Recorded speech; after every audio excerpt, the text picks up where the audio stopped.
Hello BSc second year student, कैसे हैं आप सभी लोग। उम्मीद है आप लोग बहुत अच्छे होंगे। माय नेम इज़ आशीष गिरी। आज के इस वीडियो के अंदर हम डिस्कस करेंगे बीएससी सेकेंड ईयर जूलॉजी के फोर्थ सेमेस्टर में आपका थ्योरेटिकल पेपर आता है gene technology, immunology and computational biology.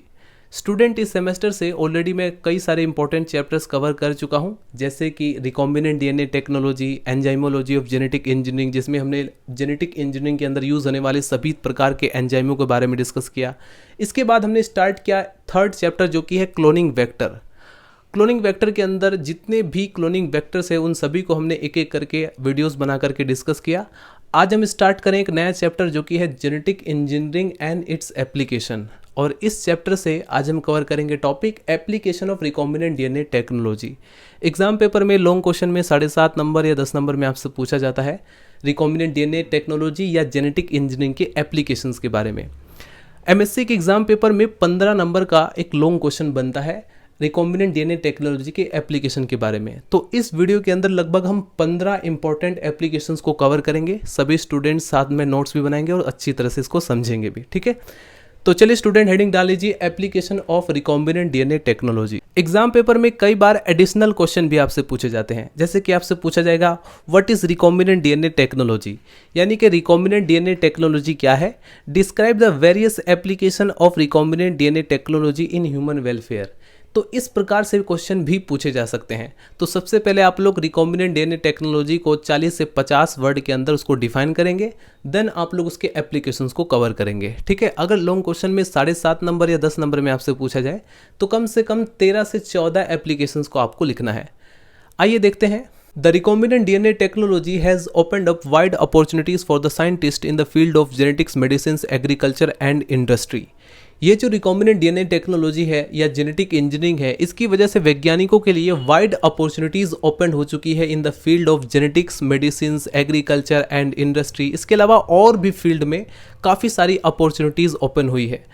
Number first application आप लोग लिखेंगे diagnosis and cure of genetic disease, यानी कि रिकॉम्बिनेंट डीएनए टेक्नोलॉजी के द्वारा या जेनेटिक इंजीनियरिंग के द्वारा हम लोग जेनेटिक डिजीज़ को भी क्योर कर सकते हैं, उसको डायग्नोस कर सकते हैं। इसमें आप लोग लिखेंगे students, human beings suffer from more than 5000 different hereditary disease caused by single gene mutation, यानी एक सिंगल जीन म्यूटेशन की वजह से हमारी पूरी मानव जाति सफ़र कर रही है 5000 से भी ज़्यादा हेरिडिटरी डिजीज़ सच एज, जैसे इसमें आता है सिकल सेल एनीमिया, कुछ एग्जाम्पल दिया गया है यहाँ पर, हीमोफीलिया है, डायबिटीज़ है, टेसेक डिजीज़ है, या हंटिंगटन कोरिया है, या लीच निहान सिंड्रोम है, एडिनोसिन डी एमिनेज डेफिशिएंसी है, या प्यूरिन न्यूक्लियोसाइड फॉस्फोराइलेज डेफिशिएंसी है, या हाइपरटेंशन है, मेंटल इलनेस है। ऐसी बहुत सी बीमारियां हैं जिसकी वजह से ह्यूमन सफ़र कर रहा है। Scientist are anticipating that in near future some of the hereditary disease will be cured by the introduction of normal gene, यानी कि वैज्ञानिक जो है वो आशावान है कि हम फ्यूचर में ऐसी बहुत सारी जो हेरिडिटरी डिजीज़ हैं उसको हम क्योर कर सकेंगे, उसका इलाज कर सकेंगे एक नॉर्मल जीन के इंट्रोडक्शन के द्वारा। This is called gene therapy, यही कहलाती है जीन थेरेपी, यानी कि जीन थेरेपी के द्वारा हम लोग बहुत सारे जेनेटिक डिजीज़ को क्योर कर सकेंगे। पहले टाइम पे कहा जाता था कि जेनेटिक डिसीज़ का कोई इलाज नहीं है, ये सब आनुवंशिक बीमारियां हैं, इसका इलाज पॉसिबल नहीं है। लेकिन आज के समय में रिकॉम्बिनेंट डीएनए टेक्नोलॉजी या जेनेटिक इंजीनियरिंग की मदद से बहुत सारी जो आनुवंशिक बीमारियां हैं उसको भी धीरे धीरे क्योर करने में हेल्प मिलेगी। तो ये जो जीन थेरेपी है स्टूडेंट, इसके कुछ स्टेप्स होते हैं, राइट। इसके प्रोसेसिंग में कुछ स्टेप्स होते हैं। जैसे सबसे पहले हम लोग क्या करेंगे, सबसे पहले जेनेटिक डिसऑर्डर को क्रिएट करने वाला जो भी जीन है उसको आइडेंटिफाई करेंगे। अगर किसी व्यक्ति को जेनेटिक डिसऑर्डर है तो हम लोग सबसे पहले क्या करेंगे, उस जेनेटिक डिसऑर्डर के लिए जो भी जीन रेस्पॉन्सिबल है उसको सबसे पहले हम लोग आइडेंटिफाई करेंगे, राइट। इसके बाद हम लोग क्या करेंगे, उस जीन को आइसोलेट करके उसकी क्लोनिंग करेंगे। देन उसके बाद स्टेप्स बचता है, जो क्लोन जीन है उसको इन विट्रो में जो सोमेटिक टिश्यू है उसमें इंट्रोड्यूस करना। देन फोर्थ स्टेप में क्या होगा, टिश्यू में इंसर्शन के बाद जो ट्रांसफर जीन है उसको स्विच ऑन करना। तो जीन थेरेपी के अंदर ये स्टेप्स होते हैं जिसके द्वारा जो जेनेटिक बीमारियां हैं, जो जेनेटिक डिसऑर्डर है, उसको खत्म किया जा सकता है। नंबर सेकंड जो एप्लीकेशन है उसको आप लोग लिखेंगे production of fine chemicals and rare drugs, genetically engineered और जेनेटिकली मैनिपुलेटेड बैक्टीरिया, यानी ऐसे बैक्टीरिया जो कि जेनेटिकली इंजीनियर्ड है, जेनेटिकली मैनिपुलेटेड है, are being used at the industrial level. उनका जो है औद्योगिक स्तर पर, इंडस्ट्रियल लेवल पर यूज किया जा रहा है, किस लिए, to produce fine chemicals and pharmaceuticals, यानी कि जो रेयर ड्रग्स होती है, फाइन केमिकल्स है, फार्मास्यूटिकल्स है, इनके प्रोडक्शन के लिए। Human genes for insulin, somatostatin, thymosin या human growth hormone somatotropin, beta endorphin and blood clotting factor 3rd and 8th, interferons या thymopoietin etcetera have been clone to produce pure form of this biologically importance fine chemicals और hormones. ये जो जैविक महत्व के रसायन व हार्मोन्स है, इनका मानव जीन्स को क्लोन करके प्योर फॉर्म इसको प्रोड्यूस किया जा रहा है। किसकी वजह से? रिकॉम्बिनेंट डीएनए टेक्नोलॉजी या जेनेटिक इंजीनियरिंग की वजह से, राइट। सन 1984 में ट्रांसफॉर्म्ड ह्यूमन सेल से एक गोनेटोट्रोपिक हार्मोन्स ऑब्टेन किया गया था। इसके बाद आरडीटी का नंबर 3rd एप्लीकेशन है प्रोडक्शन ऑफ वैक्सीन्स, यानी कि रिकॉम्बिनेंट डीएनए टेक्नोलॉजी या जेनेटिक इंजीनियरिंग की मदद से हम लोग वैक्सीन्स का भी प्रोडक्शन करते हैं। बहुत सारे माइक्रो ऑर्गेनिज्म जैसे कि वायरस है, बैक्टीरिया है, ये बहुत ही घातक इन्फेक्शियस डिजीज कॉज करते हैं। तो उन डिजीज के अगेंस्ट हम लोग वैक्सीन बनाते हैं। बिल्कुल चीपेस्ट और इफेक्टिव वैक्सीन हम लोग जेनेटिक इंजीनियरिंग की मदद से प्रिपेयर करते हैं। तो नोट डाउन करेंगे, जेनेटिक इंजीनियरिंग और recombinant DNA technology has revolutionised the process of obtaining cheap and effective vaccine against large number of serious infectious disease caused by virus, bacteria and protozoa. These include vaccines, इन vaccines के अंदर जैसे polio का vaccine आता है, या yellow fever है, German measles है, हेपेटाइटिस है, या लीवर कैंसर है। इसके अलावा और भी है, जैसे रेबीज आता है, foot and mouth disease of kettles, kettles के अंदर जो फुट एंड माउथ डिजीज होते हैं, कोलेरा है, मलेरिया है। इन सब के लिए वैक्सीन्स का प्रोडक्शन किया जा सकता है। किसकी मदद से? जेनेटिक इंजीनियरिंग और रिकॉम्बिनेंट डीएनए टेक्नोलॉजी से कहा जाता है। इनकी मदद से हम लोग आसानी से वैक्सीन को प्रोड्यूस कर सकते हैं। इसके बाद नंबर 4 जो एप्लीकेशन है वो है बायोसिंथेसिस ऑफ इंटरफेरॉन्स। अब यहाँ पर आपको समझना पड़ेगा कि इंटरफेरोन्स क्या होता है, ठीक है। तो interferons our body first line of defence against the viral infection, यानी कि वायरस के संक्रमण से बचने के लिए हमारी जो बॉडी का फर्स्ट लाइन ऑफ डिफेंस होता है वो इंटरफेरोन्स होता है, right. These are proteins, basically interferons proteins होते हैं, released in very minute quantities by the host cell when virus enter, यानी कि जैसे ही वायरस हमारी बॉडी में एंटर करता है तो ये जो इंटरफेरोन्स होते हैं ये बहुत ही माइन्यूट क्वांटिटी में, बहुत ही कम मात्रा में उस होस्ट सेल के द्वारा, यानी कि जिस पे वायरस अटैक कर रहा है उस होस्ट सेल के द्वारा रिलीज किए जाते हैं। These are produced by the leucocytes of blood, the fibroblast of connective tissue and T lymphocytes of immune systems, यानी कि जो इम्यून सिस्टम में जो टी लिम्फोसाइट्स होती हैं या हमारे जो ब्लड के अंदर ल्यूकोसाइट्स होते हैं, इनके द्वारा इसे प्रोड्यूस किया जाता है। Interferons have antiviral and anti cancer properties. ये जो इंटरफेरोन्स होते हैं इनके पास एंटी कैंसर और एंटीवायरल प्रॉपर्टीज होती है। इन 1918 alpha interferons were produce from genetically engineered E coli. 1980 में 1980 में जो अल्फा इंटरफेरोन्स है उसको प्रोड्यूस किया गया था genetically engineered E coli bacteria में, and in 1981 these were obtain from genetically engineered yeast cell. Gamma interferons were obtain from genetically engineered monkey cell in 1981। So student, अभी तक हम रिकॉम्बिनेंट डीएनए टेक्नोलॉजी या genetic engineering के 4 applications को discuss कर चुके हैं। आप लोग चाहें तो इसका स्क्रीनशॉट भी ले सकते हैं। स्टूडेंट, रिकॉम्बिनेंट डीएनए टेक्नोलॉजी के नंबर 5th एप्लीकेशन में आप लोग नोट डाउन करेंगे hybridoma and monoclonal antibodies. Genetic engineering या रिकॉम्बिनेंट डीएनए टेक्नोलॉजी की हेल्प से हम लोग मोनोक्लोनल एंटीबॉडीज को भी प्रोड्यूस कर सकते हैं। Monoclonal antibodies are antibodies of only one type of homogeneous immunoglobulins. ये जो मोनोक्लोनल एंटीबॉडीज होती हैं एक निश्चित विशिष्टता वाले एक ही प्रकार के इम्यूनोग्लोबुलिन्स है और ये डिफाइंड स्पेसिफिसिटी वाले इम्यूनोलॉजिकल रिएजेंट्स होते हैं। These are used for the diagnosis and screening. Monoclonal antibodies का यूज किया जाता है डायग्नोसिस में, स्क्रीनिंग में।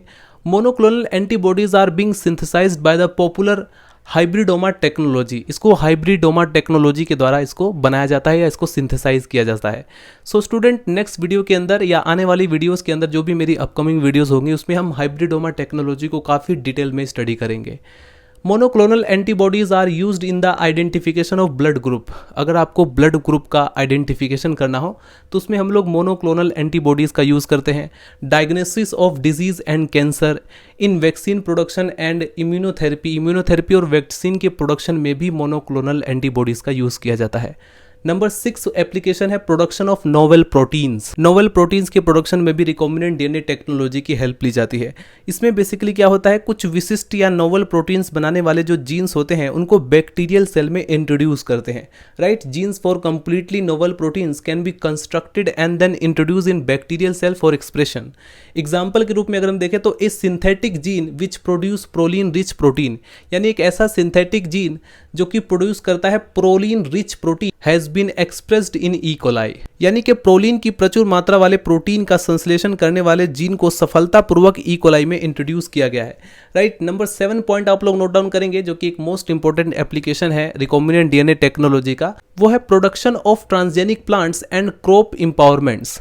इसमें आप लोग नोट डाउन करेंगे a number of transgenic plant varieties have been developed by the recombinant DNA technology, यानी रिकॉम्बिनेंट डीएनए टेक्नोलॉजी की मदद से हमने बहुत सारे ट्रांसजेनिक प्लांट की वैरायटीज को डेवलप किया है। These transgenic plants varieties have a novel traits like insect based resistance, इनके अंदर ये सब गुण हैं, हर्बिसाइड रेजिस्टेंस या frost resistance and resistance of various biotic stress या वायरस एंड इंसेक्ट, इन सभी के लिए जो है प्रतिरोधी होते हैं। ये जो ट्रांसजेनिक प्लांट होते हैं इनमें स्पेशल टाइप के जीन्स होते हैं जो इन्हें कीटों से या वायरस से या कई प्रकार के जो जैविक कारक होते हैं, जो जैविक फैक्टर होते हैं, उनके लिए प्रतिरोधी बनाते हैं। इसमें आप लोग आगे नोट डाउन करेंगे transgenic plant are developed to produce novel biochemicals like interferon. Transgenic जो प्लांट है उनको डेवलप किया है फॉर प्रोड्यूस बायोकेमिकल, इस तरह के जो नोवेल बायोकेमिकल्स होते हैं जैसे कि इंटरफेरोन, इंसुलिन हो जाए या इम्यूनोग्लोबुलिन्स होता है, इन सब के प्रोडक्शन के लिए to produce quality proteins and lipids, to produce recombinant vaccine और एडिबल वैक्सीन के लिए भी इनको प्रोड्यूस किया जाता है। तो इस तरह की चीज़ों को बनाने के लिए जो है ट्रांसजेनिक प्लांट का भी यूज़ किया जाता है, राइट। और ट्रांसजेनिक प्लांट्स किसकी मदद से बनते हैं, रिकॉम्बिनेंट डीएनए टेक्नोलॉजी की मदद से। तो ये काफ़ी ज़्यादा इंपॉर्टेंट एप्लीकेशन है और इससे रिलेटेड एग्जाम पेपर में 2 नंबर में शॉर्ट क्वेश्चन में कई बार पूछा गया कि ट्रांसजेनिक प्लांट क्या होते हैं, तो इसके बारे में आप लोग अच्छी तरह से एक नोट्स बना लेंगे। इसके बाद नंबर 8 पर जो एप्लीकेशन आता है वो है nitrogen fixation. Nitrogen fixation gene can be transferred from the genome of bacterium rhizobium into the chromosome of non leguminous plant. ये जो बैक्टीरिया होता है राइजोबियम, इसके जीनोम से नाइट्रोजन फिक्सेशन जीन को हम लोग आइसोलेट करके नॉन लेग्यूमिनस प्लांट के क्रोमोसोम के अंदर इंजेक्ट कर देते हैं, राइट स्टूडेंट। राइजोबियम बैक्टीरियम के जीनोम से जो नाइट्रोजन का स्थिरीकरण करने वाले जो जीन्स होते हैं उनको बिना फलीदार वाले पौधों में ट्रांसफर कर सकते हैं, right. The work is also on the alter the genome of bacteria और non leguminous plant so that new symbiotic relationship can be developed and non-leguminous plants are able to support these nitrogen fixing bacteria और non-leguminous plants are able to fix nitrogen directly from the atmosphere। वो जो है atmosphere से nitrogen को directly fix कर पाएंगे। तो इस तरह की टेक्नोलॉजी रिकॉम्बिनेंट डीएनए टेक्नोलॉजी की मदद से ही की जा सकती है और रिकॉम्बिनेंट डीएनए टेक्नोलॉजी की मदद से वैज्ञानिक आशावान है कि निकट भविष्य में बिना फली वाले पौधे भी नाइट्रोजन फिक्सेशन कर सकेंगे। नंबर 9 पर आप लोग नोट डाउन करेंगे फर्मेंटेशन टेक्नोलॉजी। ये जो जेनेटिक इंजीनियरिंग या रिकॉम्बिनेंट डीएनए टेक्नोलॉजी है, इसकी मदद से हम लोग फर्मेंटेशन टेक्नोलॉजी के अंदर भी कई तरह के यूजफुल एस्पेक्ट्स को देख सकते हैं। यूजिंग रिकॉम्बिनेंट डीएनए टेक्नोलॉजी यानी कि रिकॉम्बिनेंट डीएनए टेक्नोलॉजी का यूज करके द माइक्रो ऑर्गेनिज्म यानी कि जो छोटे छोटे माइक्रो ऑर्गेनिज्म है can be engineered which have higher produce capacity, यानी हम लोग ऐसे माइक्रो ऑर्गेनिज्म को बना सकते हैं रिकॉम्बिनेंट डीएनए टेक्नोलॉजी के द्वारा जिनके अंदर जो प्रोडक्टिव कैपेसिटी है वो बहुत ज़्यादा हायर हो सकती है and can produce substance beyond their natural capability. यानी एक तो होती है किसी भी जीव की नेचुरल कैपेबिलिटी की वो इतने सब्सटेंस को बना सकता है, लेकिन हम रिकॉम्बिनेंट डीएनए टेक्नोलॉजी की मदद से ऐसे जीव या ऐसे माइक्रो ऑर्गेनिज्म को प्रोड्यूस कर सकते हैं जो उनके नेचुरल कैपेबिलिटी से भी बहुत ज़्यादा सब्सटेंस को क्रिएट कर सकता है, बना सकता है, राइट। उनकी जो प्रोडक्टिव कैपेसिटी है उसको बढ़ा सकता है और can produce substance of desired quality, यानी कि हम अपनी डिजायर क्वालिटी के सब्सटेंस को भी प्रोड्यूस कर सकते हैं। तो ये सब किसकी हेल्प से होता है, रिकॉम्बिनेंट डीएनए टेक्नोलॉजी की मदद से। सो स्टूडेंट्स इसको फटाफट नोट डाउन कर लीजिए। स्टूडेंट रिकॉम्बिनेंट डीएनए टेक्नोलॉजी या जेनेटिक इंजीनियरिंग के एप्लीकेशन में आप लोग नोट डाउन करेंगे नंबर 10 एप्लीकेशन एंजाइम टेक्नोलॉजी, यानी कि जेनेटिक इंजीनियरिंग का यूज एंजाइम टेक्नोलॉजी में भी किया जाता है।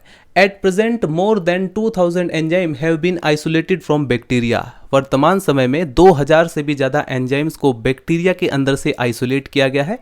Out of this about 1000 enzymes are recommended for various uses, जिसमें से 1000 एंजाइम्स के यूज़ जो है वो वेरियस यूजेस के लिए उनका यूज़ किया जाता है। And out of them about 50 microbial enzymes have industrial uses, जिनमें से 50 माइक्रोबियल एंजाइम्स ऐसे हैं जिसका इंडस्ट्रियल यूज किया जाता है। दीज एंजाइम्स, उन एंजाइम्स का अगर हम देखें तो कहाँ कहाँ पर यूज होता है, तो वो यूज इन डेयरी इंडस्ट्री के अंदर किया जाता है, इन डिटर्जेंट एंड स्टार्च इंडस्ट्री के अंदर किया जाता है, साथ में जो पेय पदार्थ होते हैं जैसे कि अल्कोहल होता है, इन ब्रीविंग एंड वायर इंडस्ट्री में किया जाता है, और फार्मास्यूटिकल इंडस्ट्री के अंदर उन एंजाइम्स का यूज किया जाता है जो कि बैक्टीरिया के अंदर से आइसोलेट किए गए हैं। In case of particular micro organism that produce a desired enzyme is pathogenic. यहां पर एक मोस्ट इंपॉर्टेंट पॉइंट है जिसको आपको अच्छी तरह से समझना है। मान लीजिए स्टूडेंट, कोई ऐसा माइक्रो ऑर्गेनिज्म है, कोई ऐसा सूक्ष्म जीव है जो कि डिजायर एंजाइम को प्रोड्यूस कर रहा है, यानी कि हमें एक ऐसे एंजाइम को प्रोड्यूस कर रहा है जो कि हमारे लिए इकोनॉमिकली बहुत ज़्यादा इंपॉर्टेंट है, लेकिन वो जो माइक्रो ऑर्गेनिज्म है वो पैथोजेनिक है, यानी कि रोग कारक है, रोग फैलाने वाला है। तो ऐसी स्थिति में हमें क्या करना चाहिए, क्योंकि अब एंजाइम तो हमें वो चाहिए क्योंकि एंजाइम हमारे लिए काफ़ी ज़्यादा इंपॉर्टेंट है, लेकिन वो पैथोजेनिक भी है। तो इस स्थिति में the required genes for such enzyme can be transfer to a harmless and more suitable organism or bacterium. तो ऐसी स्थिति में क्या करेंगे, उस माइक्रो ऑर्गेनिज्म के अंदर से उस जीन को हम लोग क्या करेंगे, ट्रांसफर कर देंगे किसी ऐसे ऑर्गेनिज्म के अंदर या बैक्टीरियम के अंदर जो कि सूटेबल है, जो कि रोगजनक नहीं है, जो कि पैथोजेनिक नहीं है। ये किसकी मदद से किया जा सकता है, रिकॉम्बिनेंट डीएनए टेक्नोलॉजी या जेनेटिक इंजीनियरिंग की मदद से। नंबर 11 एप्लीकेशन है फूड प्रोसेसिंग। ये जो फूड प्रोसेसिंग या खाद्य संसाधन होता है, इसमें भी रिकॉम्बिनेंट डीएनए टेक्नोलॉजी काफ़ी हेल्पफुल है। रिकॉम्बिनेंट डीएनए टेक्नोलॉजी और genetic engineering can in food industry in following ways. Food processing के अंदर नंबर फर्स्ट पॉइंट आप लोग नोट डाउन करेंगे student, recombinant micro organism can be generated to use to modify foods and to obtain desired food products. यानी कि recombinant DNA technology की मदद से हम लोग ऐसे रिकॉम्बिनेंट सूक्ष्म जीवों को विकसित किया जा सकता है जिससे कि हम लोग फूड को मॉडिफाई कर सके एंड टू ऑब्टेन डिजायर्ड, यानी कि डिजायर्ड फूड प्रोडक्ट्स को भी हम लोग ऑब्टेन कर सके। Number second point, the recombinant micro organism may be develop that have the capability of transforming inedible biomass into food for human और animal consumptions. Most important point है कि हम लोग रिकॉम्बिनेंट डीएनए टेक्नोलॉजी की मदद से ऐसे रिकॉम्बिनेंट माइक्रो ऑर्गेनिज्म को हम लोग विकसित कर सकते हैं, डेवलप कर सकते हैं, जिनके अंदर कैपेबिलिटी या योग्यता होती है कि वो ट्रांसफॉर्मिंग, वो क्या करते हैं कि जो इनएडिबल बायोमास होता है, यानी ऐसा भोजन जो कि खाने योग्य नहीं है, उसको ये ऐसे फूड में कन्वर्ट कर देते हैं जिससे कि ह्यूमन और एनिमल उसका कंजप्शन कर सकें। राइट, आई होप आप लोग समझ गए होंगे। यानी ये जो ऐसे भोजन जो खाने योग्य नहीं है उसको खाने योग्य भोजन में कन्वर्ट कर सकते हैं। ऐसे हम लोग रिकॉम्बिनेंट माइक्रो ऑर्गेनिज्म को रिकॉम्बिनेंट डीएनए टेक्नोलॉजी या जेनेटिक इंजीनियरिंग की मदद से तैयार कर सकते हैं या डेवलप कर सकते हैं। Number third point, such recombinant strains of microorganism be created that produce greater amount of protein degrading enzyme like rennin और ट्रिप्सिन। यानी कि ऐसे रिकॉम्बिनेंट माइक्रो ऑर्गेनिज्म के स्ट्रेन को क्रिएट किया गया है that produce greater amount of protein degrading enzyme, यानी कि वो जो है ऐसे प्रोटीन डिग्रेडिंग एंजाइम्स को प्रोड्यूस करते हैं जैसे कि रेनिन और ट्रिप्सिन। राइट। नंबर 12 पॉइंट है oil pollution control.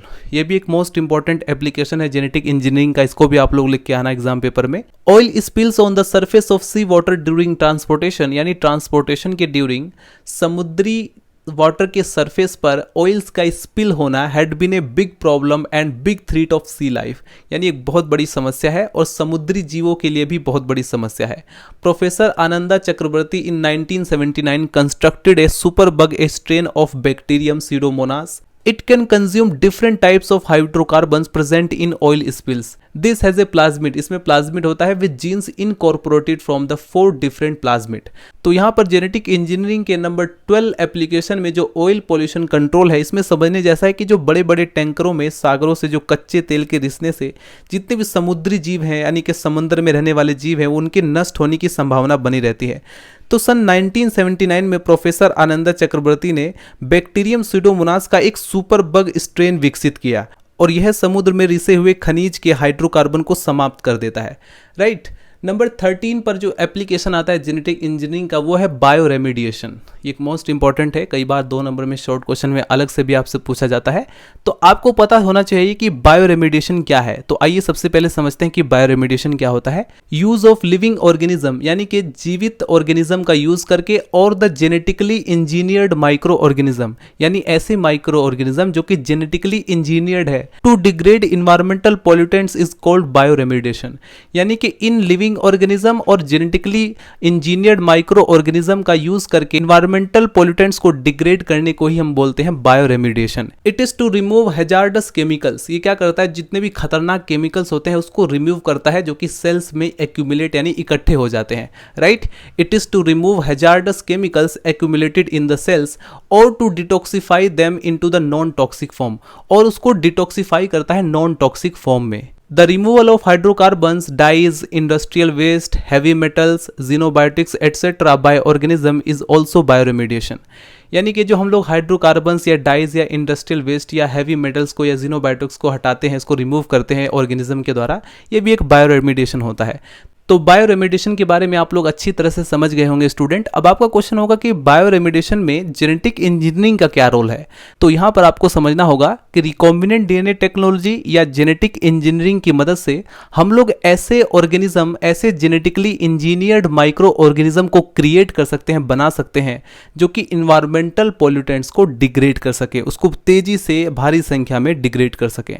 Number 14 application student pesticide degrading micro organism. और इस तरह के micro organism recombinant DNA technology के द्वारा ही बनाए जा सकते हैं। स्पेशली इसमें 3 साइंटिस्ट चक्रवर्ती, गोंजालेस और नगाना, ये कुछ ऐसे साइंटिस्ट हैं जिन्होंने ऐसे बैक्टीरिया विकसित किए जिनमें पीड़कनाशक निम्नकारी प्लाज्मिड होता है, राइट। इस प्रकार के बैक्टीरिया कैम्फोर, नेफ्थलीन, जाइलिन, टायोलिन या हेक्सेन्स, इन सबको डिग्रेड करने की इनके अंदर क्षमता होती है, राइट। इनको जो है निम्नीकृत इनका कर सकते हैं। यहाँ तक कि स्टूडेंट जेनेटिक इंजीनियरिंग या रिकॉम्बिनेंट डीएनए टेक्नोलॉजी की सहायता से ऐसे सूक्ष्म जीव, ऐसे माइक्रो ऑर्गेनिज्म के निर्माण की आशा हो गई है कि भविष्य में हानिकारक जितने भी हार्मफुल कीटनाशी रसायनों से छुटकारा हमें आसानी से मिल पाएगा, राइट। ये सब जो है रिकॉम्बिनेंट डीएनए टेक्नोलॉजी की मदद से पॉसिबल है। तो नोट डाउन कर लेंगे इसको भी। Pesticide degrading plasmid mediated genetically engineered bacteria have been developed by Chakraborty, Gonzalez, Nagana and others. They can be degrade camphor, naphthalene, xylene, toluene, octanes and hexanes। इस तरह के केमिकल्स को भी आसानी से लोग डिग्रेड कर सकते हैं। इसके अलावा जैसे फ्लेवोबैक्टीरिया की कुछ स्पीसीज है उससे ओपीडी जीन प्राप्त किया गया है। कुछ ऐसे बैक्टीरिया जैसे सीडोमोनास डाइमिनुटा है, इनसे कुछ ऐसे जीन को आइसोलेट किया गया है या निकाला गया है जो कि पैराथियोन या मेथिल पैराथियोन का भी डिग्रेड कर सकते हैं, उसको निम्नीकृत कर सकते हैं। तो इस तरह के माइक्रो ऑर्गेनिज्म को बनाया जा सकता है जेनेटिक इंजीनियरिंग या रिकॉम्बिनेंट डीएनए टेक्नोलॉजी की मदद से। बस आपको अगर लॉन्ग क्वेश्चन में आपसे पूछा जाए तो इतना आपको लिखना है। इसके अलावा अगर आपको लगता है कि और भी आपको लिखना चाहिए तो आप लोग एग्जाम पेपर में अपने अकॉर्डिंग उसको और भी बढ़ा चढ़ा करके लिख सकते हैं। लेकिन कुछ ऐसे इंपॉर्टेंट पॉइंट जो कि आपको मेंशन करने हैं हर लाइन में, हर एप्लीकेशन में, वो सब मैं आपको बता चुका हूँ। तो मिलते हैं स्टूडेंट नेक्स्ट वीडियो में। वीडियो पसंद आए तो लाइक करें, चैनल को सब्सक्राइब कर दें अगर आपको इसी तरह की और भी वीडियोस चाहिए तो। मिलते हैं नेक्स्ट वीडियो में। Bye bye, Tata.